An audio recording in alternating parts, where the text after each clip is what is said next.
దండుపాల ముఠా కంటే కూడా అధ్వానమైపోయింది.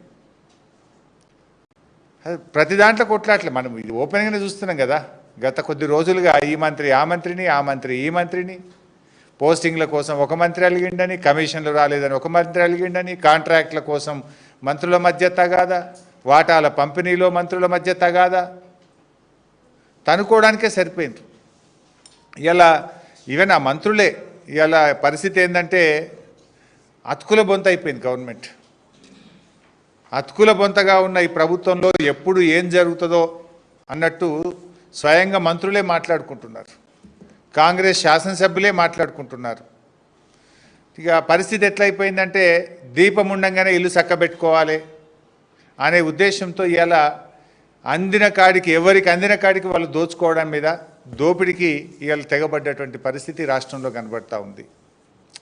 ఆనాడు బీఆర్ఎస్ ప్రభుత్వము కేసీఆర్ గారు మా ప్రయత్నం ఏముంటుండే, కేసీఆర్ గారు తెలంగాణ రాష్ట్రం యొక్క నీటి వాటా సాధించడం కోసం కేంద్రం మీద పోరాడిండు, కృష్ణా ట్రిబ్యునల్ను సాధించిండు, నిధులలో వాటా సాధించిండు, నియామకాల్లో 95% లోకల్ రిజర్వేషన్ వాటా కావాలని ప్రధానమంత్రిని రాష్ట్రపతిని ఒప్పించి మెప్పించి ఢిల్లీకి 4 సార్లు తిరిగి 95% లోకల్ రిజర్వేషన్ వాటాను కేసీఆర్ సాధించిండు, నీళ్ల వాటాను సాధించిండు, నిధుల వాటాను సాధించిండు, 95% లోకల్ రిజర్వేషన్ వాటాను కేసీఆర్ గారు సాధించిండ్రు. మీరు ఏ వాటాల కోసం కొట్లాడుతుండ్రు? ఈరోజు రేవంత్ రెడ్డి ప్రభుత్వం ఏమో అక్రమ వసూళ్లలో వాటాల కోసం పోరాటం చేస్తున్నారు. బిల్లుల చెల్లింపుల్లో కమిషన్ల కోసం మంత్రుల మధ్య వాటాల తగాదాలు జరుగుతూ ఉన్నాయి. కాంట్రాక్ట్ల కోసం డిపార్ట్మెంట్లే మారుస్తూ, నిన్నటిదాకా ఎండోమెంట్ డిపార్ట్మెంట్ టెండర్ పిలిస్తే రద్దు చేసి R&Bకి ఇస్తూ, డిపార్ట్మెంట్లు రద్దు చేస్తూ కాంట్రాక్ట్ల కోసం వాటాల కోసం తగాదాలు జరుగుతున్నాయి. మేమేమో ఈ రాష్ట్ర ప్రజల నీళ్ల కోసం, నిధుల కోసం, ఉద్యోగాల కోసం, స్థానిక వాటా కోసం పోరాడింది బీఆర్ఎస్ అయితే, ఇవాళ మీరు మీ జేబులు నింపుకోవడానికి, మీ సొంత వాటాల కోసం, మీ ఆస్తుల కోసం, మీ కబ్జాల కోసం మీరు తగాదాలు పడుతున్నారు. ఇది ఇవాళ రాష్ట్రంలో జరుగుతున్నటువంటి పరిస్థితి. ఇలా అందరినీ బెదిరింపులే. పారిశ్రామికవేత్తల్ని బెదిరిస్తున్నారు, రియల్ ఎస్టేట్ వ్యాపారులను బెదిరిస్తున్నారు, సినిమా ఇండస్ట్రీని బెదిరిస్తున్నారు, కాంట్రాక్టర్లను బెదిరిస్తున్నారు, భయభ్రాంతులకు గురి చేస్తున్నారు. ఇలా రాష్ట్రం పరిస్థితి కూడా ఏమైపోయిందంటే మీ యొక్క తప్పిదాల వల్ల, ఇది మాది కాదు, ఇది గవర్నమెంట్స్ అయితే, గత 8 సంవత్సరాల్లో టీఎస్ ఐపాస్ వచ్చిన తర్వాత గత 8 సంవత్సరాల్లో అతి తక్కువ ఇండస్ట్రీసు, అతి తక్కువ ఇన్వెస్ట్మెంటు రేవంత్ రెడ్డి కాలంలో వచ్చింది.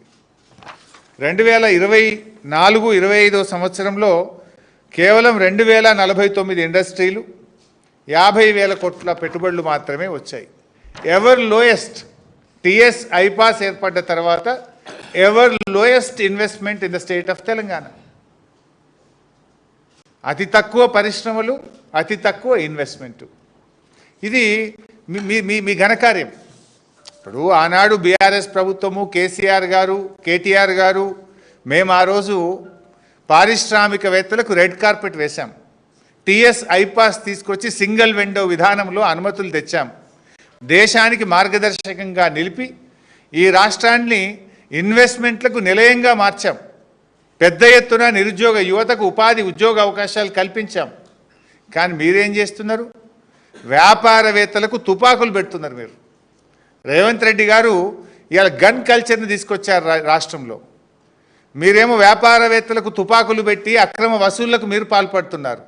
ఆ రోజు కేటీఆర్ గారు ఒక మంత్రి అని భావించకుండా ఒక వ్యాపారవేత్త, tech Mahindra CEO C P Gurnani గారికి వర్షం పడుతుంటే తానే గొడుగు బట్టి వ్యాపారవేత్తల్ని ఆహ్వానించిన సంస్కృతి మాది.